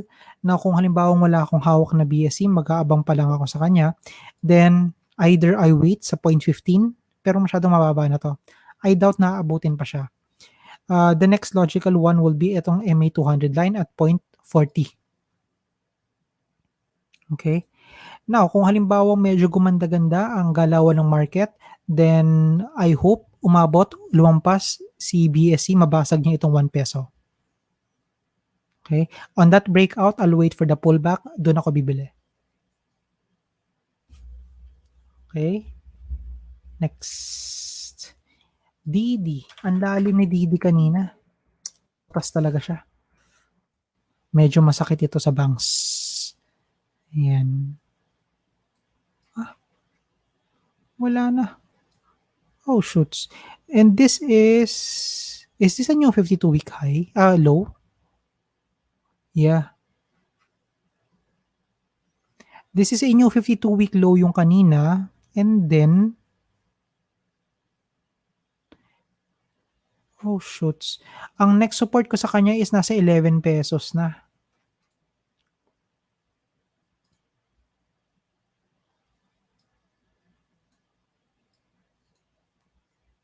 Okay, 11 pesos na yung next support ko sa kanya. Medyo masakit yun, no? Kung may hawak ng double dragon. So, ngayon, kung halimbawa meron akong hawak na double dragon, anong gagawin ko? Dapat kanina nagbenta na ako. Kasi, nabasag yung support eh. Diba? So, kapag nabasag yung support, yun yung trigger ko to sell. No? Pero kung halimbawa hindi pa ako nakapagbenta, then, next is, I'll check kung kumusta yung bid and ask. May volume, may magandang volume siya rito. Around 400,000 ang volume, 26 na trades. Maliit lang yung trades. I mean yung orders. No? So pwedeng pwedeng false bid pa itong 26 na to. Okay? So kung halimbawa hindi pa ako nagbenta kanina kay DD, same thing. I'll wait for that opportunity to sell. No? Or the next 1 to 2 candles will be critical. Kapag yung dalawang candle na yon hindi nag-break out sa 1390, I'll consider selling. Red or green ang candle. Okay? Now, kung halimbawa wala akong hawak na DD, anong gagawin ko? As usual, I'll wait sa 11 peso. So, yung bounce dito from the 11 peso na marking, yung bounce doon, yun yung bibiling ko. Same thing, no? Kung halimbawa mag-breakout siya, breakout, bibili ulit ako sa pullback. Ayan. DAVIN and LODE. So, si LODE na nahulog din kanina, basag na rin yung 61.8 ko at 120. Okay. So, dito kay Lodestar, ang gagawin ko sa kanya, again, no, bibenta ko na dapat ako, may hawak ako I should have sold here, no, nung nabasag yung 120. Tapos yung sa bid and ask, meron pa dito eh. Although, dalawa lang yung orders.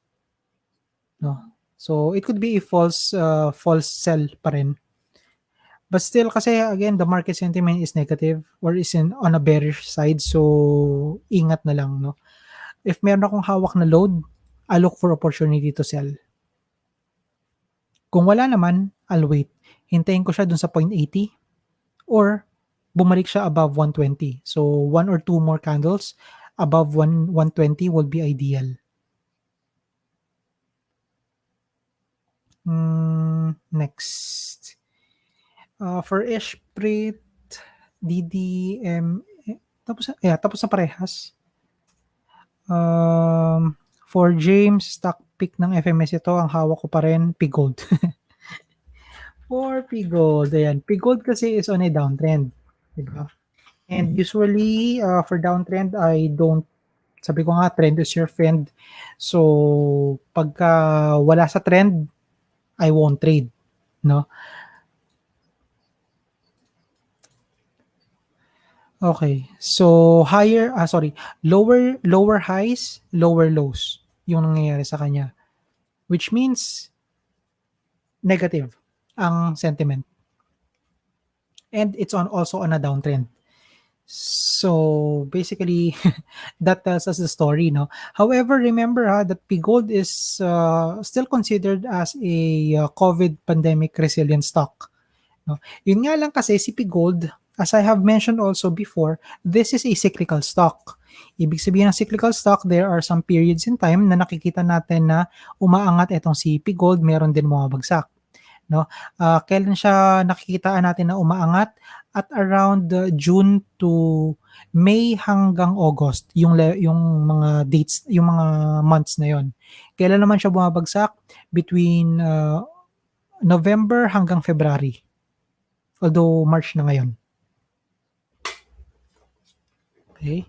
So, ayun. Now, if meron akong PGOLD, again, just like what I have mentioned nung dati, I look for opportunity to sell.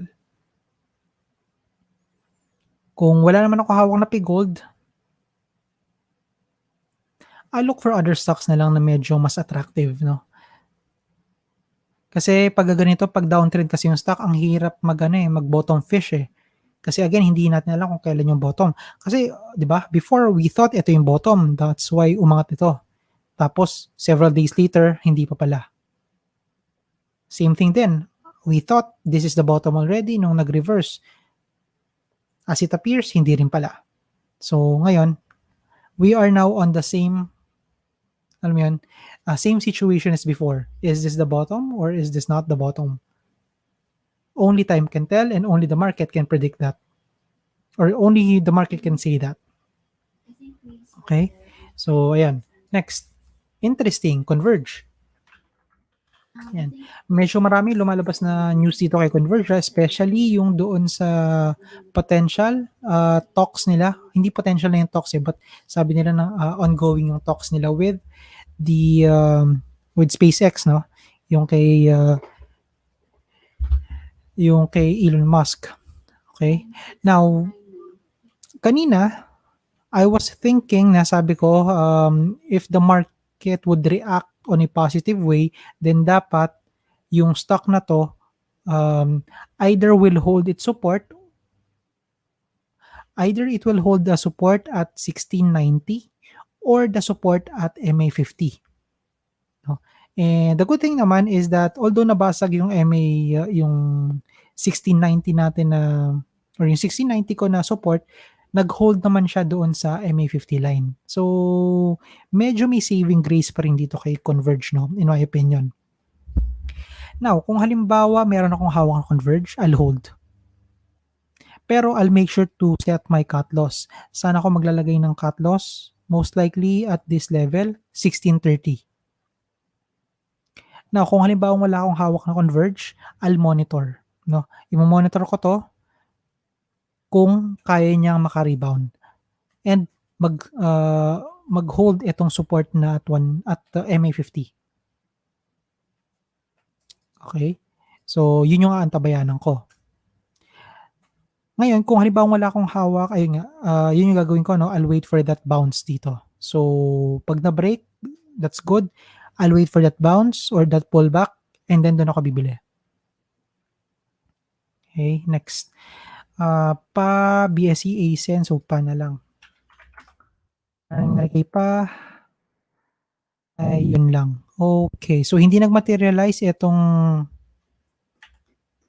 cup and handle, but instead, ano to? Double, triple, quadruple tops. Yung nangyari kay pa. Ayan.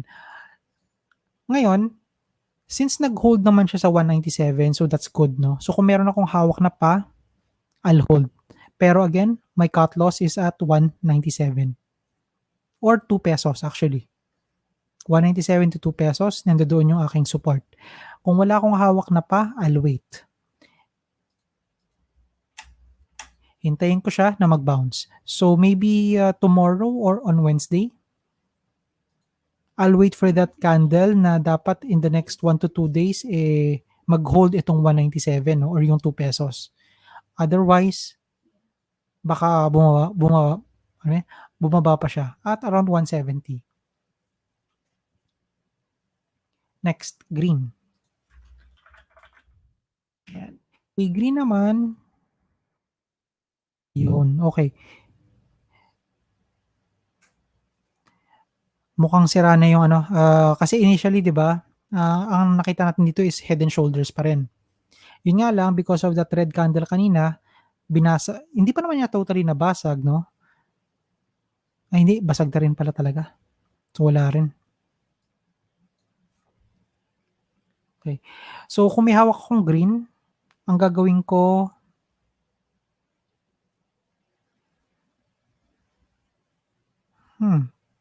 gaano kalaki 'to? Kasi usually I try to ano pa, this is around 8% versus 15% sa taas. Okay. Given yung nagiging trajectory ni green 'no, so at -8%, on the support, that will give me about 2 to 3 more candles. If magtuloy-tuloy ha. Pero on the upside naman, at the current level, I am looking at around siguro mga 3 to 5 candles. Or even more. Medyo tricky 'tong kay green to be honest 'no. Pero as of now, kung ganito, I'll hold 'no. I'll hold, pero yung 382, that should be my ano na, last straw 'no. 'Pag nabasag pa yung 382, I'll sell. Okay. Pero kung halimbawa nag-sell, yung drop naman niya is sobrang laki, umabot siya ng malapit sa 350, then I'll wait for another candle and wait for confirmation na kaya niyang basagin yung 350. No? So ayun, pasensya na, medyo tricky kasi yung part na 'to dahil gitna siya, 'di ba? Gitna siya pero may binabasag siyang support kasi. Okay, next, for Miggy, MBT.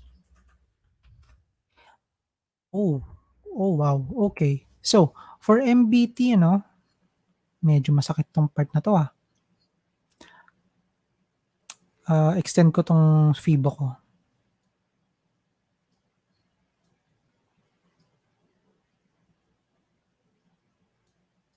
Ayan, okay.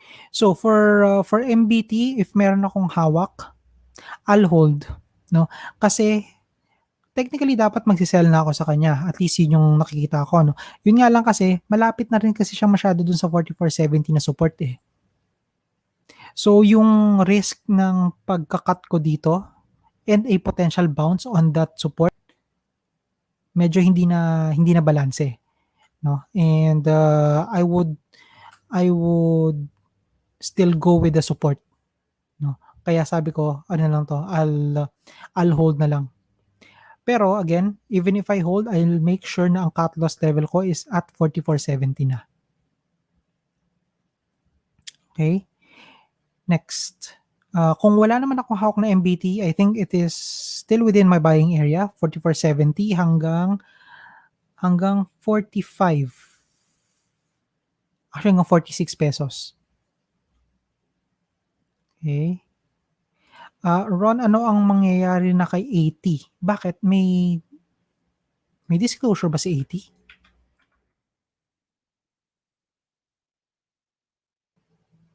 I'm not sure what you mean, Ron, 'no? Parang wala naman.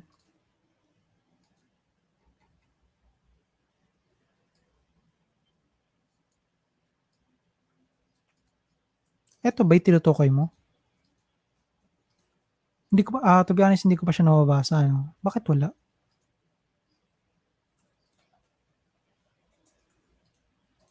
Ayaw niya magpakita.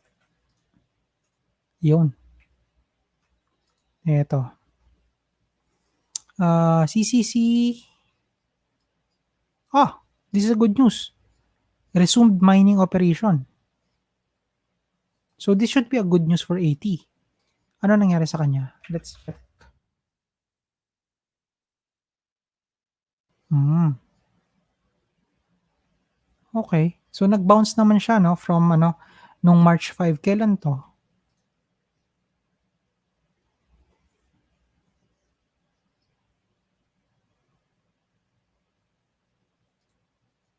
March 11. Okay. Parang hindi naman masyadong gumalaw ng husto kasi kung mapapansin natin, the value is still nasa 312, eh. So low value kasi itong si 80 to begin with. Yeah, medyo tricky pa 'to, Ron, 'no? Pero kung ano mangyayari exactly, yun yung hindi ko pa alam. And I think the market has already, priced in yung news na yun. Because of that, yung pag-angat na ito dito. Yun nga lang, again, dahil sa bearish sentiment na over the market, nagkakaroon pa rin ng ano, ng bentahan.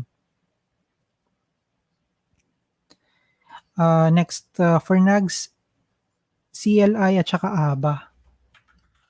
CLI, ayun, wala, nahulog na ulit kay CLI. I was actually hoping na sabi ko sana magtuloy-tuloy 'to and then bigyan tayo ng green candle na mabe-break itong 550. Yun nga lang wala, eh, hindi niya ginawa.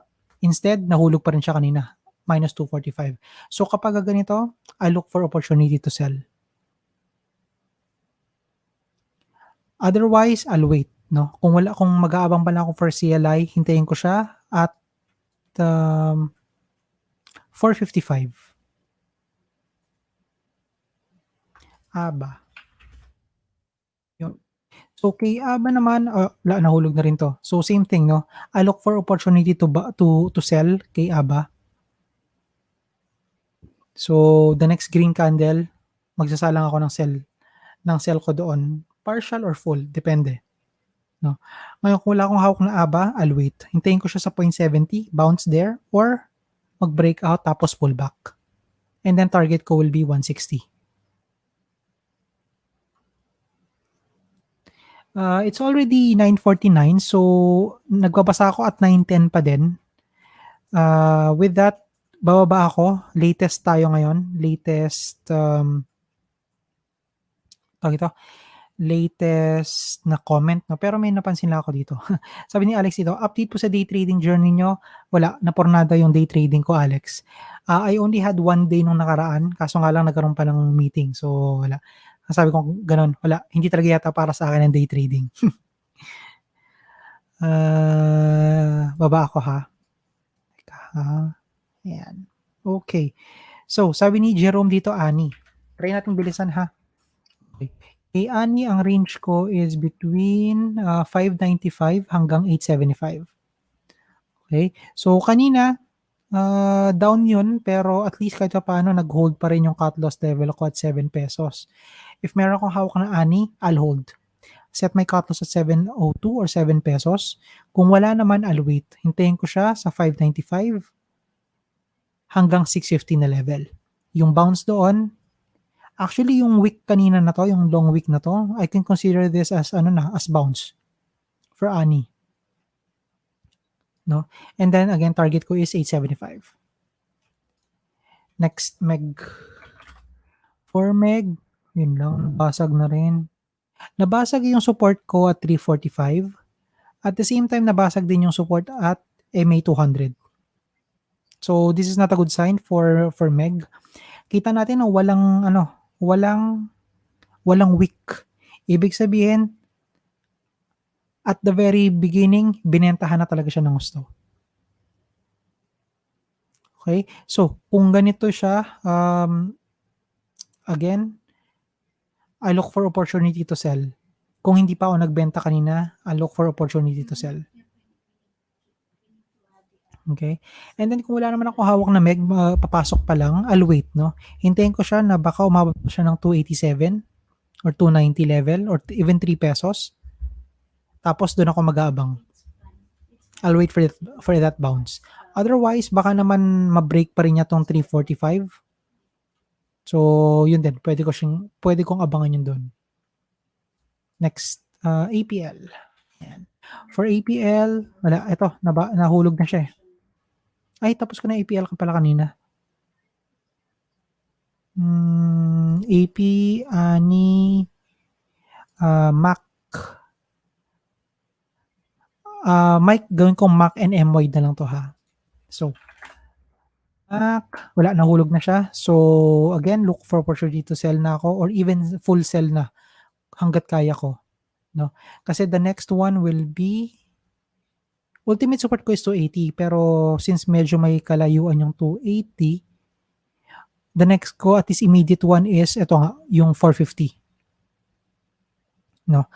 Pero still, I'll be looking for opportunity to sell.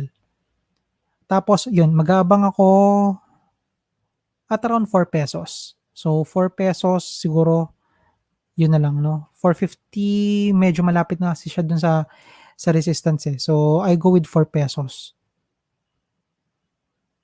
Next, MWIDE. For MWIDE naman, ayan, which is nahulog na din, unfortunately. Okay, so kay MWIDE, this is already on a downtrend, no? Downtrend dahil lower lows,